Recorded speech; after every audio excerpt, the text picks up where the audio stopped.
All right, what is up, everybody? This is Alex once again with another episode of the EOT News Flash. Welcome to episode 95. And as always, I'm joined by all my co-hosts tonight. I've got directly beneath me in the stack of heads, the buster of sleeves himself. Shawn, what's going on, man? Hey, how's it going, man? Glad to have you back. Busy as always with your master's project, I'm sure, and really appreciate you taking the time to jump on and talk about cardboard with us. Yeah, trying to get all caught up on the Masters, and got a trip to Europe coming up in about 2 weeks. So trying to be ahead enough to deal with the fact I'll be in a different time zone without constant internet access for 10 days. Yeah. You don't need internet access when you're in another place. Well, I mean, if you're trying to figure out how to get around, yes, but you don't need to be distracted by the interwebs. Oh no, you need internet access whenever you still have master's projects assignments that are expected to be turned in. That's true. Yeah. Unfortunately, we are slightly restricted in how little we can unplug. Oh yeah. And since you've kind of set up dual residency here in Florida and Texas here, Shawn, has the time change really thrown you at all yet? Because it took me a good month and a half to adjust. No, I mean, I travel a lot, and my internal clock's always broken anyway because I don't sleep. So like that part hasn't really been a big adjustment. Right on. The constant flying, that part gets a little crazy because it's really a tri homes. I don't know, triple homes. I have Texas, Florida, and South Carolina. So yeah, and I'm sure, and I don't know how many people actually saw it who are watching tonight. But you posted a pretty harrowing experience with Delta, I think it was. Yeah, it was atrocious. I was so. You were not happy. I've already had some bad experiences, but it was unbelievably atrocious. Yeah. Was supposed to get back on a Friday night at my earliest time to ever get back at like 9:30. I ended up getting back the next morning. It was the worst experience ever. Yeah. Well, we won't relive that. We'll just say that's a thing that happened, and we're gonna move on from that. Experiences were had, lessons were learned, and we're just gonna move on. I'm trying to block it out. There we go. And directly beneath him in the stack of heads, we have the Piercer of Spells himself, Mr. Steven. How's it going, man? Welcome back. Yeah, good to be back. Took a little break because work got pretty crazy, but yeah. Time to talk Magic. Time to talk Magic. Time to talk cardboard. Time to talk Mythic Championships tonight. That's going to be really exciting to talk about. We have our first one happening just last weekend. Kind of a monumental win, actually, for the champion there. Also going to dig into the London Mulligan that was announced, I believe, last week, that we're going to see what Wizards has decided to do to break the formats even further. And then, should be a fun conversation tonight. As always, I do want to give a shout out to our sponsor, FlipsideGaming.com. If you use the promo code EOT, just EOT actually, at checkout, you can get 10% off of your order of $10 or more. I believe they're still doing their $8 Dragon Shield sleeves, so go and get some Dragon Shields for your deck. I wish they had a better slogan for that, but that's just what we get tonight. So, anyway. We'll work on it. We'll work on it. Something really snazzier. I'll talk to you guys later. But anyway, let's talk about cardboard here. Let's talk about the Mythic Championship, which we're gonna go through the top 8 deck list here in just a minute. But our winner was this person right here. This is Autumn Burchett, 27 years young, first openly trans Magic player championship winner. So massive sort of a step for being represented in the Magic community. Thoughts on the win here, guys? Always cool to see people of different spectrums really breaking out and becoming successful. Obviously here, what do you guys think about this? I thought it was pretty cool. Also, the first time a London player has won a Pro Tour, or I guess equivalent of a Pro Tour. Oh, that's true. Yeah. And I mean, the tournament's great. They played really well. They were on the featured match and on interview questions the entire time. It was cool to see LSV and Reduke also get there. So it's all around just a very positive event. Yep. And I don't know if you followed on Twitter. There was a lot of players who traveled to the event and started providing their own commentary. And so that was really cool. Yeah, because we didn't have video coverage of this, if I'm not mistaken. We did. Oh, I'm thinking of the Magic Fest. Never mind. But yeah. Yeah. We don't have Magic Fest coverage, but we did have like regular coverage of this. And so it's cool to get to see, players getting out there and branching out how they shared the content. Yeah. It was also a really good format. I enjoyed the format a lot. So. Yeah, absolutely. Stephen, what are your thoughts on the tournament as a whole, and Autumn's win here? Yeah, no, it was really cool. Definitely, there was a good representation in the top 8, like among decks and among people. Like Yoshihiko Aikawa was his way of approaching things was really cool. Just he was like always very respectful, or always like. Yes, like he gestured a lot, and that was neat because you got to actually see how he was feeling, not just, the stoic, and just like added more to the experience. There's a really great Twitch clip on it. I couldn't begin to guess where to find it now because the tournament's over, obviously, where him and LSV are playing in the top 8, and he offers him a snack. And like there's this moment of like, just very genuine camaraderie and sportsmanship on his part. I'm just like, you bring snacks to the table. It's a long tournament. You bring snacks. But definitely, if you have a chance to, all of the there's a lot of really great interviews for all the players actually over on the Mothership website, specifically Autumn's interviews. Very, very well spoken. Very, really kind of insightful into sort of what the win means for them. And I can't say anything negative about the tournaments. It was awesome. But let's look at some deck lists here. So sort of the big winner here, and obviously we'll look at Autumn's list here. Mono Blue Tempo, or it reminds me of my good old RTR block, Master of Waves and Thassa days. 3 copies of Mono Blue in the top 8 here. Can we call it, guys? Is this the best deck in the format? Shawn looks skeptical. I mean, it's been putting up results and has been considered by some the best deck in the format, but I don't think there is a best deck in the format. Yeah. I think it is a good deck, and it is a deck that a lot of people will pick up and will not do well with because it leverages really high quality play and long-term decision making on the way you sequence your spells and how much you commit to the board versus how much you keep open and interact. Yep. But it's also a deck that leans very heavily on like Curious Obsession and being able to get card draw. It's not as dependent as it used to be on that card, but it's still very dependent. So I don't think it's the best deck in the format. I don't think the format has a best deck. If I was going to go to a tournament, I almost played that at Memphis, and I chose not to. So I definitely think it has enough flaws to where there are other options that you might consider. Yeah, absolutely. What about you, Steven? Is this the best deck in the format, or are there other contenders for that title? I mean, I think the format's pretty wide open, and really your best bet is just trying to identify what you think the big dog is going to be for any given tournament, and then just trying to counter that. That being said, if I was going to go into a tournament blind, I really like the Esper control decks as they look now.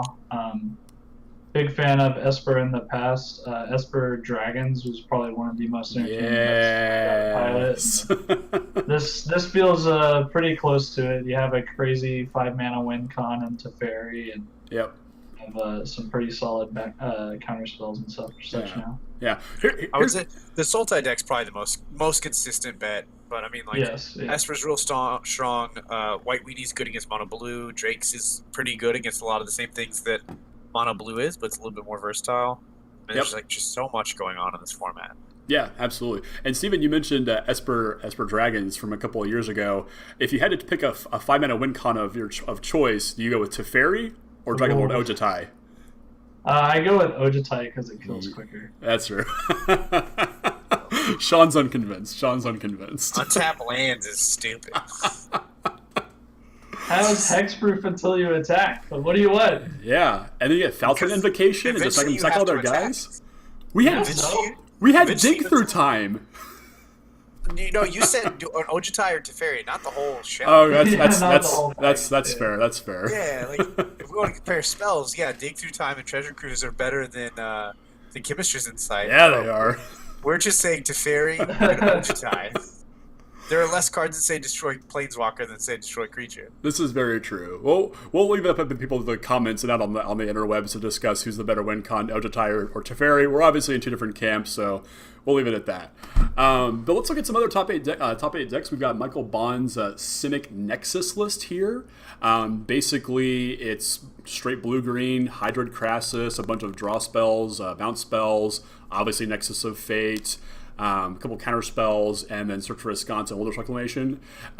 Is there a benefit that you guys see here to going to just straight blue-green instead of going for like the Gate version or more like the Teamer or Bant versions?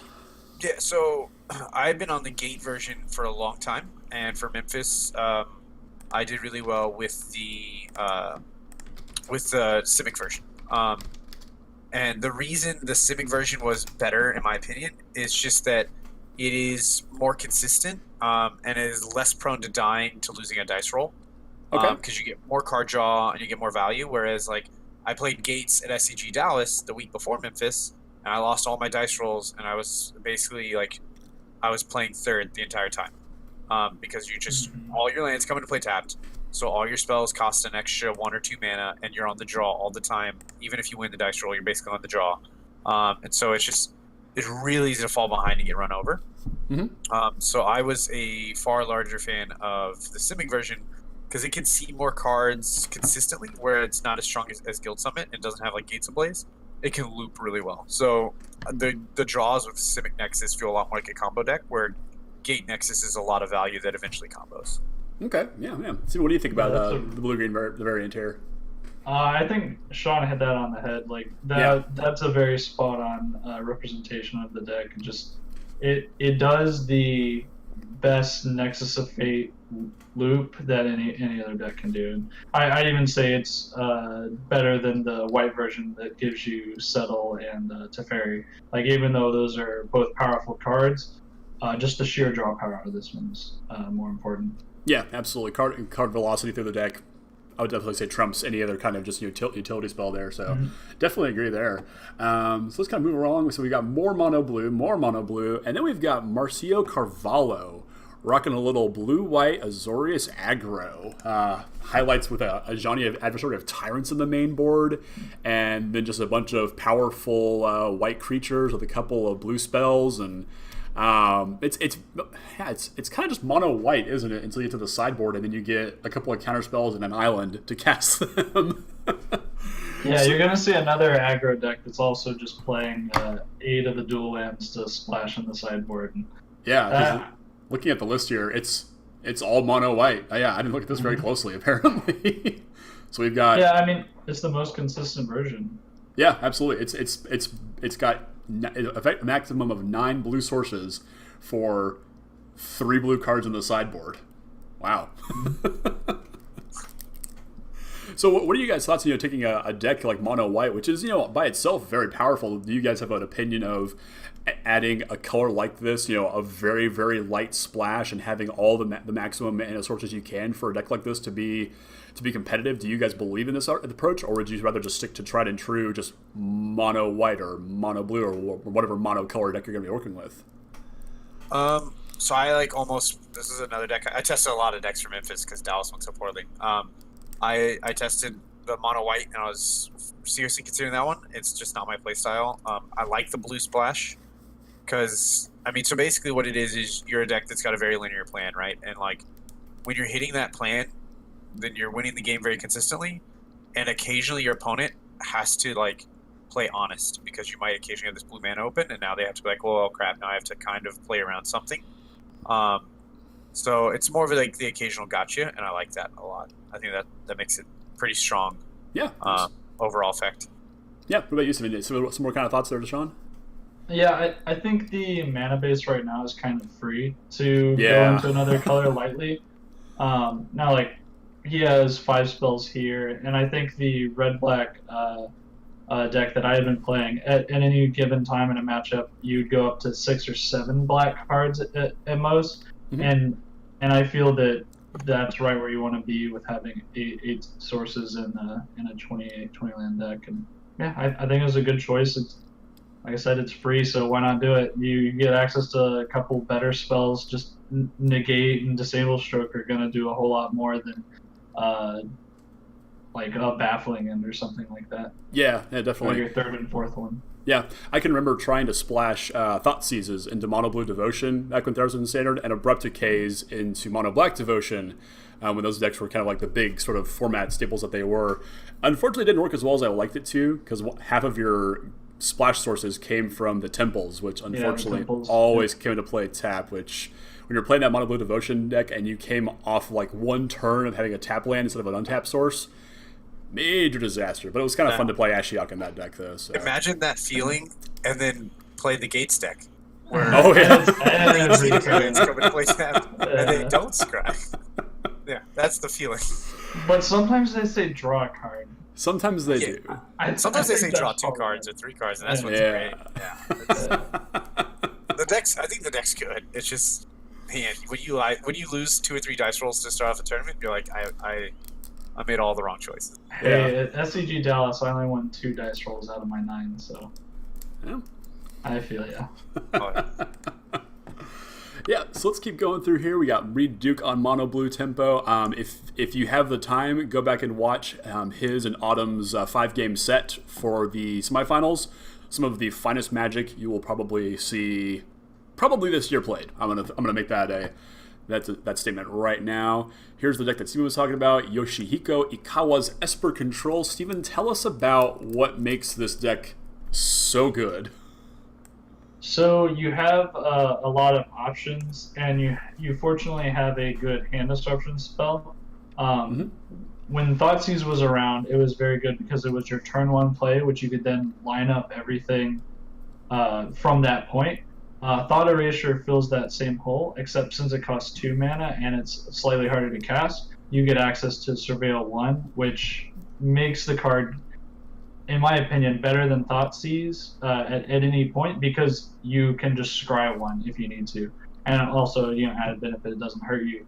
But once you get access to what your opponent is doing, more information in a control deck is always the best place to be, because if you can plan around what your opponent is going to do, you know how to correctly deploy your threats when the time comes. So, for instance, if your opponent doesn't have a strong 3 or a strong 4, or you have a removal spell like Cast Down or Vraska's Contempt, you could take a turn off, play Search for Azcanta, and then just clean up whatever they did and just move right back into your controlling counterspell package. And that's what's really nice when you have hand destruction in control deck. Yeah, and so I think Shawn and I talked about this a little bit before, Steven, but I want to get your opinion on this. With the existence of Thought Erasure, Kaya's Wrath, and all the black spells, is there room for a Jeskai control deck in Standard right now with the existence of this archetype?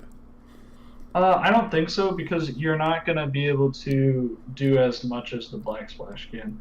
Expansion Explosion is really good and is a big draw into Jeskai, but I don't believe you're supporting spells like Justice Strike, Deafening Clarion. They're just not as good as these black spells, in my opinion. Yeah. Also, the incidental life gain on the black spells is what I think makes this the most appealing. Yeah, absolutely. And then Kaya Orzhov Usurper, 1 copy in the sideboard. Yay or nay? If you're hedging your bets against mono blue, I think it's a great addition. Does what you want in that matchup if you can find it. And, I think it's a fine addition. Even against mono red, it's fine. What's up, Shawn? I've seen someone too, and they've been really good. The card just like, if it resolves against mono blue, they don't have enough ways to dive down their million 1 drops with Curious Obsessions on them, and so basically Curious Obsession becomes a dead card. Yeah, they have like Tempest Djinn and they have Merfolk Trickster, and those are the only cards that can beat you now. Yeah, that's a really good point, actually. And it's kind of funny, I saw a tweet online about how this was like the Mythic Championship of the bad Planeswalkers finally showing up, because a couple of the mono blue decks also were playing Jace Cunning Castaway, which, to be fair, seems pretty damn powerful when you can make things unblockable and draw extra cards from them. So maybe it's these cards' time to shine. I don't know. Well, it's just kind of that every card has its place, and once you figure out what it is, you're not breaking it per se, but you figured out where the designers were like, this is the one. This is where it goes. Yeah. All right, so let's move on down to Alex Matignon, Gruul Aggro. And I'm going to throw the same question out again. You know, with decks like Mono Red, what is the point of playing Red-Green here? For basically no green cards in the main board? Yeah, again, we just have green cards on the sideboard. Cindervines. So you get a little bit of sideboard options. But the single biggest draw that you're getting out of it is that so you get the Cindervines, but then you also have that what's the dual spell? Collision Colossus. Yeah, and that which card is a huge spell. Yes, that card can be some massive blowouts. And so really that's what you're running it for. Is you're saying like, I'm gonna make sure that when I hit for a lot. Yeah. And so it's such a big trump, and it's a really good combat trick, and the back half of it has a lot of play. That the free splash is just kind of worth it. Yeah. So I mean, you already have this red deck, but now you have this other extra reach card and more sideboard flexibility. And so I mean, there's other versions that play a little bit more green than this one does. But it's just like in today's mana, you can afford it. Yeah, most definitely. Steven, some more thoughts on the Gruul Aggro deck here? Yeah, I kind of find it interesting that green was the choice and not black, because I think Theater of Horrors and Ingrath are really good to help with your Sultai matchup. Because playing the red deck, it was very difficult to beat Sultai consistently, and I feel like the extra card advantage from Theater and Ingrath were able to seal the deal better than any of the green spells that I had tried. But I mean, hey, this worked out for him. He got to top 8 finish, and that's great. Yeah, and it is important to note that, you know, taking a look at these lists here, you know, if you're newer to Magic and you think, well, I'm just going to take a top 8 list and play it in my next FNM, you know, don't take these results as, you know, ipso facto here. Because this is a split format tournament. There was draft and standard. So there might be, you know, you have to go look at all of the decks, all of like the 32-point standard deck list to find maybe some hidden gems in there, because, you know, maybe one person had a really great standard deck, but a really bad draft weekend, and all of a sudden they're not represented here. So don't take these as gospel. Take a look deeper and see what else you can uncover. You know, and, you know, always, you know, like I said, you know, don't be results-oriented thinking here, and especially when it comes to Magic, because there's always more information that's just below the surface. I think a lot of people don't take a lot of credit for, or take a lot of interest in. And I think you also have to remember to adapt to your local metagame too. So if you know that there are certain preferences, like for instance, Texas has the stereotype of being more aggressive for whatever, then you might play an extra lighter in your sideboard. Like you just need to make sure that you're accounting for that too. Yeah, absolutely. And then rounding out our top 8 list here, we got LSV, Louis Scott Vargas, the man himself, playing Is It Phoenix? We've seen this deck, you know, in multiple variations. We're seeing it in Modern now. It's starting to pop up in different variants in Legacy. I mean, Arclight Phoenix has definitely proven itself to be sort of like the breakout card of Guilds of Ravnica. So what are you guys' thoughts on this particular deck for Standard moving forward? I like it as a one-shot spike type of deck, and that's exactly what he did. I mean, he is a very, very skilled player, and this deck, I believe, gives you the most options to make those crucial decisions between your ops and charter courses, your radical ideas, and the tormenting voices and such. Like, you have so many decision points that the better player is going to prevail on this deck. And I think, he did. It was just like his take on Eldrazi Winter with the gut shots and stuff. Yeah, they figured it out.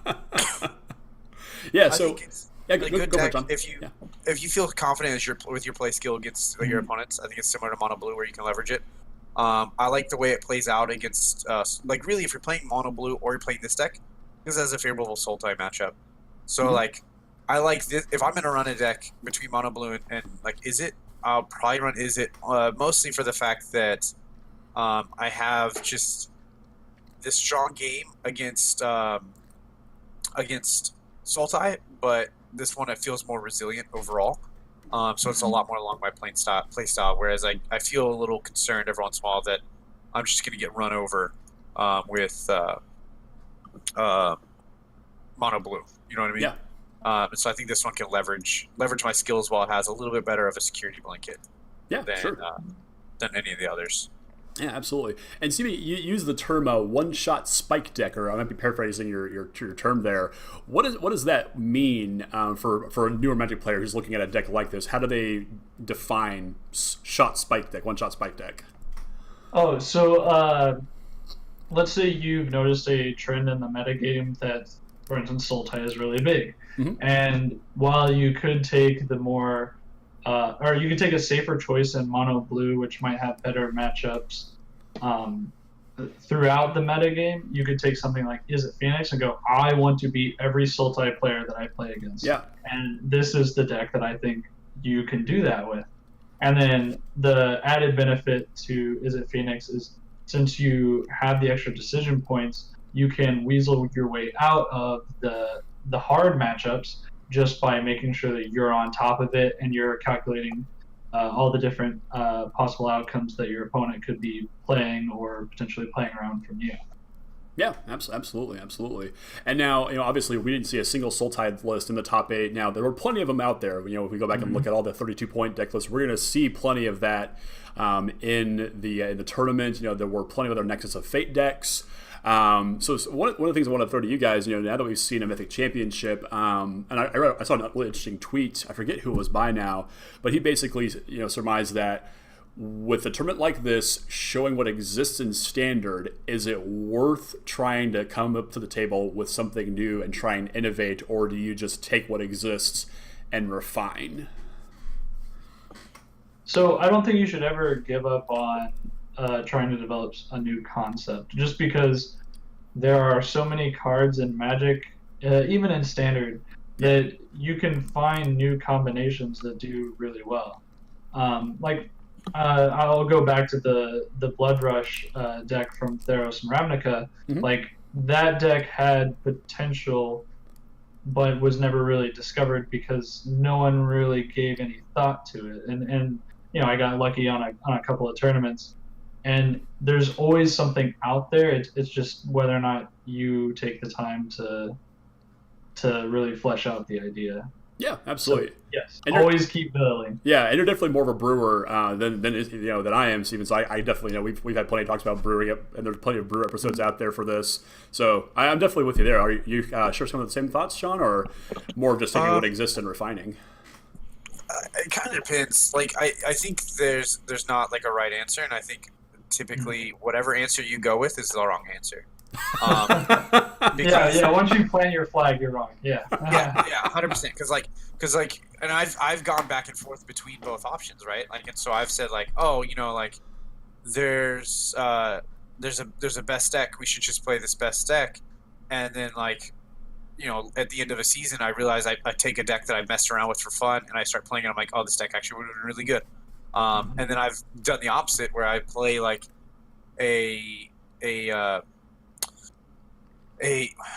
play like a tier deck, or like I'll play like a brew, and I'll get real hooked on this brew, and I'll say this is the right way to go. This deck's great, and then it'll turn out it was just a terrible mistake, right? Right. I don't think there is a best answer to the question. Sure. I think you have to stay open, but I think for most players, the majority of the time, playing a deck that is known and really not even adjusting it unless you have a real good reason to adjust it is the right path. Because on top of that, a lot of people adjust decks. There's not a reason to adjust the deck. They just adjust the deck because that's what they feel like they should do. And that's not the right decision either. Yeah. So I think really I've tried to get better at taking a deck when I see it being successful and not changing main deck or sideboard cards until something has happened or there's a read on a metagame where I know this card's going to be really effective. Yeah. And I've played at least a few games with it. And I think that's a big step towards improving is knowing when to make that change, when not to, because a lot of people brew and they won't let go of their brew, and they can do a lot better if they did, or vice versa. Yeah. Or you just pull the Stephen Spell Piercer over here and just play only the brew and blow them out of the water every single time. Yeah. That's the Steven Special, though. That's the Steven Special. They blow them out in the 1-5 bracket. Hey! I wasn't going to say it, but I I've been in the low enough brackets often enough to turn to the left or the right and see Steven and be like, "Hey, buddy." And normally it's working to your deck. Hey, So I've also played option. you in table 1. Calm down. We have. I'm not saying it's not an indictment overall. I'm just saying I typically play a known deck. You will frequently play a brew, and we've seen each other at both ends of the table. There's not a best answer in this situation. we be only mortal, so you know. Yeah. It's. I mean, it's just. I mean, at the end of the day, it is a hobby, and it's something I've tried to get better at. Is it a hobby? So, like, play what you're going to enjoy, but don't be that guy who gets onto somebody for playing in brew. But also, sometimes even worse than that is don't be that guy who like rails against people for playing net decks because you have your brew. Yeah. And because normally that's the same person who then rails when their brew gets beat. Yeah. And it's just like don't just play Magic however you want to play it. Yeah. Let people play it how they want to play it. Yeah. Exactly. Oh, and also, I don't know why this gets on my nerves a lot. If you play a blue deck and then you apologize to your opponent for countering their spell, never apologize. Just accept what you're doing, and if they get mad at you, okay, that's their problem. Command with all your heart. Yeah. We could do a whole episode on things not to do to your opponent. Yeah. There's a lot of bad practice. Coming. That's coming. The etiquette of...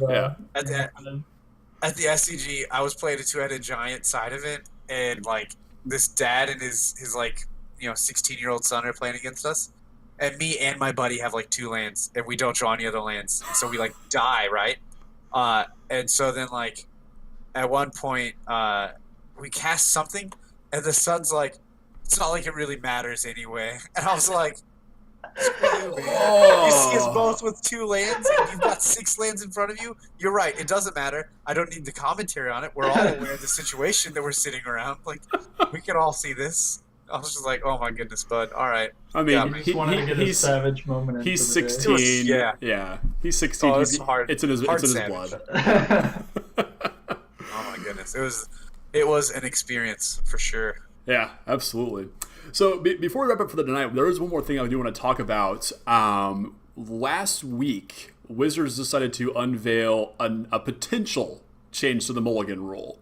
A couple of years, I forget what year it was now, but we had the Vancouver Mulligan, which now allows you, if you choose to keep a hand of less than 7 cards, you scry 1 card from the top of your library. That's supposed to keep things all fair and equal, so that there are less non-played games by one player or both players in some cases.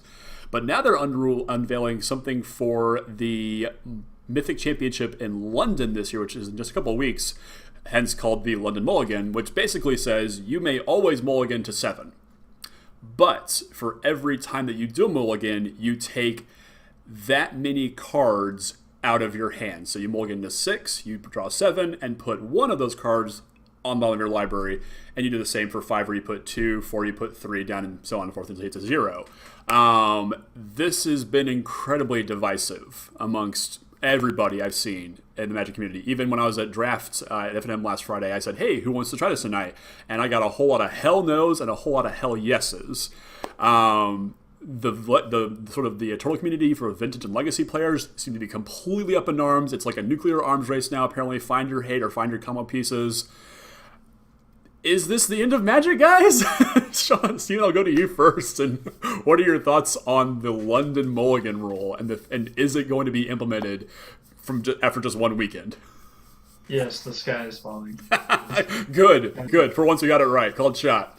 Got it. No, I think the Mulligan is actually really neat. I know a lot of people are concerned that it gives combo decks an unfair advantage, which I could see that if you're playing a card called Bizarre Baghdad.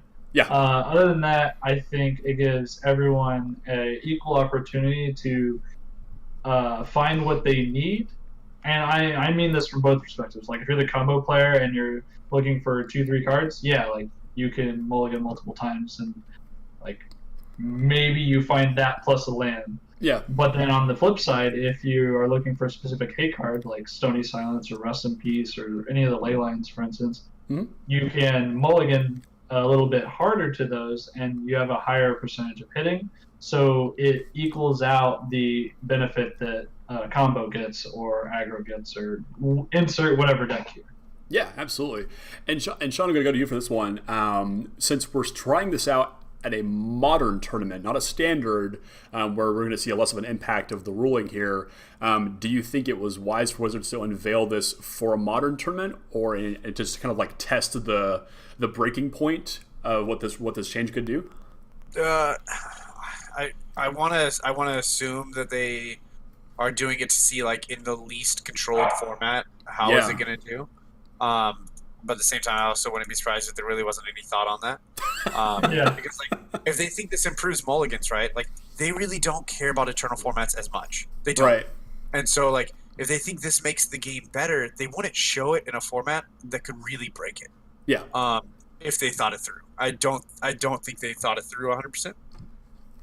But I think it's I've been torn on it. I think overall it is a slightly more unhealthy way to play the mulligans, but at the same time, you can get hate better. Like in Legacy and formats like that, like it's a little bit easier to find your combo, but it's also easier to like find your answers. Yeah. And Standard, like the power level of decks, like you're really not mulliganing for certain pieces as often. So like at the end of the day, it's not a huge deal, but overall, I'm not as big of a fan on the concept, and I definitely think unveiling it in a modern tournament was wrong. Okay, if they really want to sell it, because you're gonna have a lot of players who are gonna watch it, and the first time they tune in, and like honestly, one of the decks I think that gets the best is Griselbrand. And like the moment somebody tunes in and they see somebody mulligan twice, find the nuts off of a 5, and then just go off, it's kind of ridiculous. Because it's better than the Scry in the sense that you still see 7 cards, where previously if you mulliganed to 5, you saw 6, and one of them you didn't get to see until after you decided to keep. So this whole structure of like I get to see this card and then I get to make a decision is really absurd. So I don't know. It's probably gonna be fine. I would love to see it tested. I'm all for trying something new because mulligans still suck, and I'm all for trying to like narrow that gap down some. It's a little bit like the Hearthstone mulligan, which is fine, but I'm not 100% a believer that this is going to be a good thing for eternal formats. But I actually, when I first saw it, I was like, I would love that for that to be the limited and standard mulligan role. And just have a different mulligan especially for limited, because it can make. There's so many games where I've just lost not drawing a third land in draft or sealed or whatever or what have you. So I agree with you there, and that kind of creates the issue of, well, do you have? Then it makes the formats even more different than they already are, which could be a cool thing. So depending on how you play mulliganly differently. Right. But yeah, it's interesting. I actually think the card that could gain the most from this in Modern is going to be Gemstone Caverns. Ooh. Just because the added consistency of the 7 means that you would be able to find your 2 of copies more, or rather you would have the benefit of when you mulligan, you could randomly find it. Yep. And it would be more impactful to the deck that would be running it. Like, so for instance, Taking Turns runs 1 or 2 of them. I'm not saying that Taking Turns is the deck to play once this comes out. It's an example. And so there's a really big difference whenever you have a deck that can draw back into the mulligans and basically reverse them versus a deck that like Grizzle Shoal that's just looking to try and find something. So you might see more of the long game decks develop Gemstone Caverns as a means to kind of cheat the system. Yeah, I get with that. Yeah, I can see that boosting like control decks a little bit, but at the same time, like it's really like so it's when you're only on the draw. Like I think that card gets helped a lot. I think Serum Powder gets better. That was what I was thinking of. Yeah, Ley Lines get better, but really, I think it's just any linear combo deck like your Trons, your Storms, all those kinds of things just get better. Like I could see Storm lists that like put Serum Powders and put this new like blue Sphinx that scries 3. In their deck. Just like their deck is actually built to mulligan the first turn every game. Like unless your hands are the actual turn 2 nuts, you mulligan to 6 every game because you want to then find one of those pieces to make sure that you're looking like 10 cards deep or whatever before you start the game. And so I think I don't know. I could see like these kinds of decks having really absurd situations. But that's why the black ley line needs a reprint real bad, because that card's gonna be very important soon. Yeah. Dredge decks got so much better. Yeah. So, yeah, I like, it was like you're saying about lands earlier. Like Life in the Loam's way better when I get to really sculpt, because Dredge is like, I've played Dredge for a long time now, and its opening 7s normally have about 2 to 4 cards that don't matter. They just don't matter. You just need a discard outlet and a Dredge card and the land to play the discard outlet. Yeah. So like you can mold a 3 and hit like land, Faithless Looting, Stinkweed Imp, and go to town. Like, it's not ideal. You'd like to have 2 lands, but you can do it. And so like now that you're able to freely mulligan and choose the cards that don't matter, like put your Narcomoebas that are in your hand back on bottom of your deck. Yeah, it's real. So I think that's why this format is one I'm not super hyped on. But I think that also makes, like, there's a lot of metagame talk we can do with it. Like Hollow 1 decks get better because they can main deck Leyline to the Void. So it's just, you can spiral forever. But yeah, it's interesting, and I'm really glad they're trying it. I'm not sure it's going to work, but I'm not like the world is falling down, because I'm all for them trying to find a way to let us play Magic. I'll be negative on other stuff. But if they're taking shots at a way to like let games of Magic be played out, I'm all right with that. Yeah, most definitely. And we'll definitely dig into the ramifications once we get past London. But I'm definitely interested in this as like a stress test of the format. And if that leads to a healthier format by way of more bannings or unbannings, we'll see we'll cross that road when we get to it. But it's definitely very interesting to think about. In regards to bannings and unbannings, I actually think that this is a great way to spice up Modern without actually doing anything to it. Absolutely. Yeah. So don't go buy on your Stone Forges. That's later when they need it. Then they're gonna do it anyway. Come March, second week of March, I think. Anyway, they're gonna keep on doing it. They don't care. But yeah, so definitely lots to look forward to the next couple of weeks. There's going to be supposed to be a huge Modern announcement tomorrow, so keep your eyes peeled to the social medias of Magic. Nobody knows what it is. I hope it's not a new format. I hope it's good things. They're going to even check up this format even more, and then we'll talk about. I heard a spoiler on it. Oh yeah, it's so your deck size is 40 cards. And every turn you get to put 1 land into play from outside of the game. That's how it works. Isn't that Forceful? Yeah, that's Forceful. That's Hearthstone. That's Hearthstone. Every turn we get a crystal. And then you have a 40 card deck. And you still have this Mulligan roll. It's going to be great. Oh, boy. Oh, dear. Okay. No, it's just going to be buy your mana bases here. That's really what it's going to do. Yeah. So they've talked about cards skipping standard, going straight into Modern, which I'm all for. We talked about that before. We'll see. Actually, my theory on it. I'm going to go and put it on the books. Right. This is my theory on what the Modern announcement is. Because they sound like it's a positive announcement. I don't think it's any kind of ban restricted or format changes. Right. It sounds positive. I think the big call that people have been wanting, and I'm calling it now, putting it down, is we're going to get a 20 card sideboard in Modern. Because Modern is so inherently hot. Inherently broken, and like you need answers to so many things that the fair decks aren't doing a good enough job being the fair decks, and they can't gets enough. 25 and Vintage gets 30. Woo! No, I think it's only Modern, because like the other formats for the most part are a lot more fair. Like I think it's Modern is the only one that they can't make it fair. Every time they try to do anything, it gets healthier and more diverse and intrinsically less fair. Yeah. So like I think. I would not. I'm calling it now. Before the Pro Tour London, they're like, we're going to try out 2 new things in Modern: 20 card sideboard, new Mulligan roll. And the 20 card sideboard benefits the unfair decks more. So like now they get to Mulligan and find these answers. So your 2 Stonian Silence decks now get 3 in their sideboard. Yes. So I'm putting it on the books, calling it 20 or a larger sideboard. But I'm saying like 20, maybe like 17 or 18. But I'm saying like around 20. All right. I can already think of how many singletons I'm going to put in my sideboard for my Jeskai control decks. 21 of. It's going to be great. We got Glittering Rush right now, so I'm just mono multi-killer, which is going to be everything. Yeah. It's going to be great. Fun time to have my own. I actually think Jeskai Ascendancy would be a really fun deck right now. Oh dear.